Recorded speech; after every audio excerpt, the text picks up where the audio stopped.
9, ladies and gentlemen, is a band who call themselves Combo Panda, or band interpreter. Composer of this song is John Israel Gallagher, and the title of the entry is SIA, or Sa Iyang Atubangan.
Langga kini na ang sakto nga tagna kapila na mga higayon nga kita nagtambayayon sa kalipay o kasakit atong ipili nga mo pahiubos na lang maong ako nagasali nga ikaw o ikaw nagyud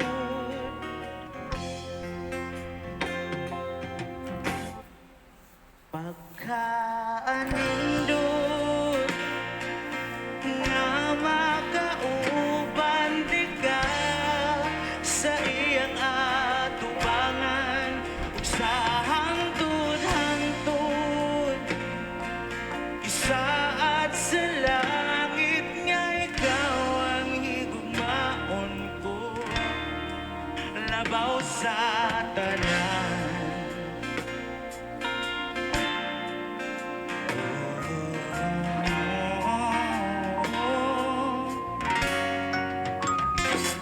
Langga ako langga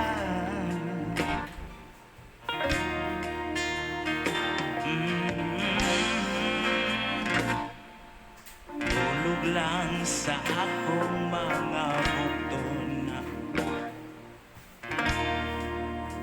walay mga pulong nga makatupong sa kalipay nga akong nabati maong sa karon dili na ko angay pangamahalok kay naanaga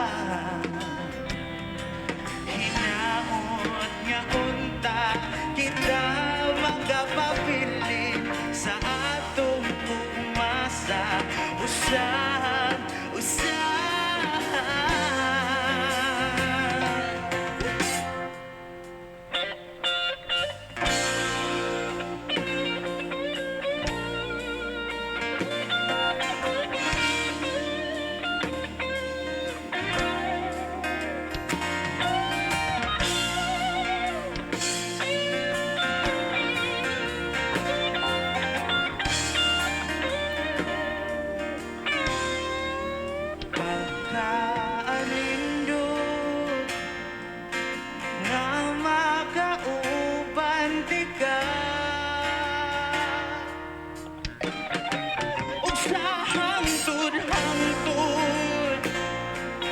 Isa't sa langit nga ikaw ang igugmaon ko.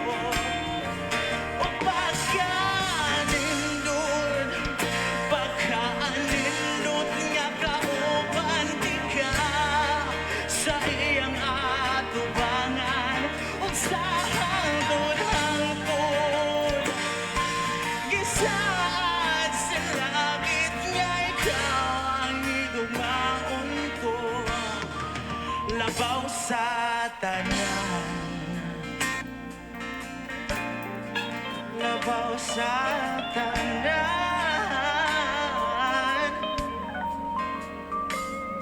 langga. Ini na ang sakto nga takna.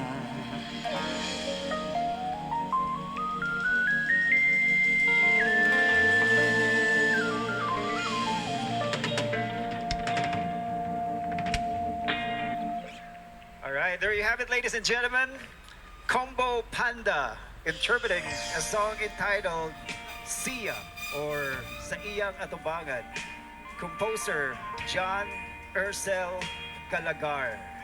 All right, we have here John Urcel Galagar, the composer of the song. I would like to acknowledge the members of the band, of course. We have Ama Blessed Orgino, Jules Steven Husol, Cheryl Logroño, John Philip Kinga, and James Kenneth Culyamar.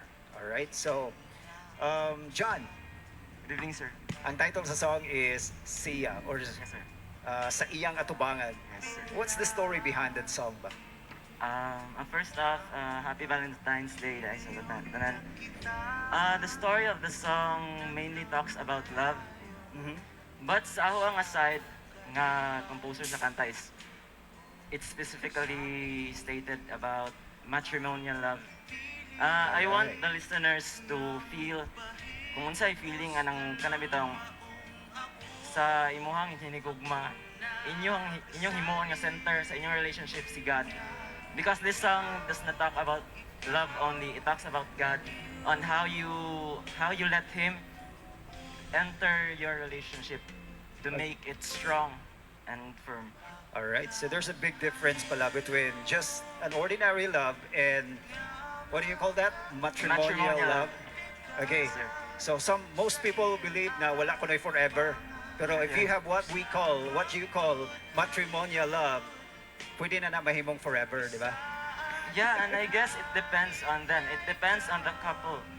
Because, yeah, bisag ako, honestly, usahay mo to kung walay forever.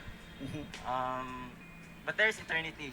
If you just let God handle the two of you, All inyo right. lang just siyang i-welcome sa inyong love.